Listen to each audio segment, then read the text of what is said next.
Well, the Affordable Health Care Act is creating a lot of questions. To help us walk through some of these questions, Nicole Lamb from the Pocatello Women's Health Center. Thank you so much for coming in today, Nicole. Lots of questions about this. Let's just kind of get an overview. Let's talk a little bit about some of the dates where these key things are going to happen. What's our first date we're bumping up against? Well, the first date that we're coming to is October 1st. Will be an open registration for all of those people who do not have insurance, which is really somewhere between 35 and 40 million Americans. So a significant amount. That's a lot of people who don't have insurance coverage. But what it opens up is a huge opportunity for people for wellness and prevention.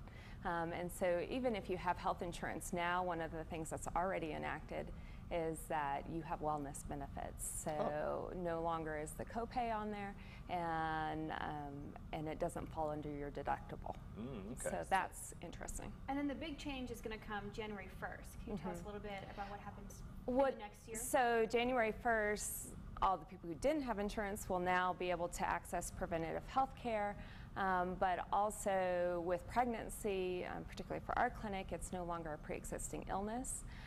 There's access to mammograms for all women, pap smear screening, contraceptive care. All the contraceptives will be covered, and that's really a big opportunity. So if somebody has some, let's say I do not have any insurance at all, I don't have health insurance, where do I even start for this? Can I go to my doctor, or can I go to a clinic and start asking questions? We have on our website, there is, so PocatelloWomen'sHealthClinic.net, there is connection to all the information, but there will be a big campaign coming up. I'm hearing that there's TV and billboards coming up, and they'll have ways so everybody knows what they should be doing between October and December. And hopefully there'll be a lot of different opportunities. And that's a quick time to try to make a decision on what kind of plan you should get. What happens to those who miss the deadline? If you miss the deadline when you file for taxes, there's penalties. Financial penalties. Financial penalties. I'm not sure. I know there's a 2% or a flat fee. So if you have questions about this, is your doctor a nice place to go to kind of start out, or like you said, we're going to be going probably online the to get the information? Doctors' offices do have some information. Obviously, we're learning more as we go along and trying to keep up to date. We're all learning about this together.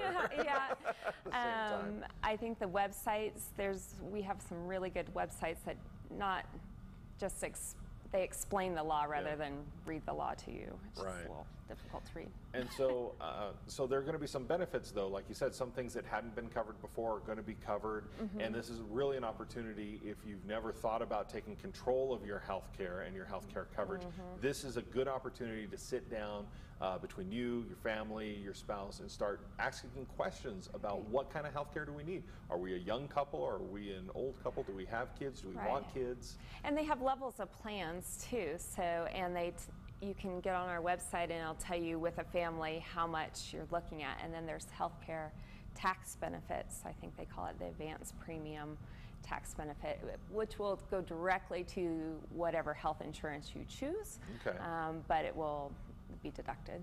All right, as well. Fantastic. There's going to be lots of people asking lots of questions about this. Nicole, thank you for coming on the show today and helping sort out some of those questions. Thanks a lot. Thank you. And coming up, we're going to have your answers to our question of the day.